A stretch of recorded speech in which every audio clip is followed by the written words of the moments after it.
Hey guys, welcome to the Best Online Tutorials channel. In this one I'm showing you how to convert Canva presentation to PowerPoint with links.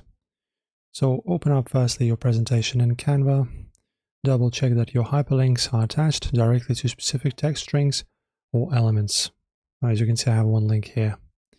Then just click on Share button here, scroll down the menu and click More with 3 dots. And under the Save section, select Microsoft PowerPoint. Right here. Choose which pages you wish to export. I'm just going to say all, and then press download. And then you can just open the downloaded file in Microsoft PowerPoint easily. Save to download. And there you go. I'm just going to press open here. And as you can see, I have my full project fully exported.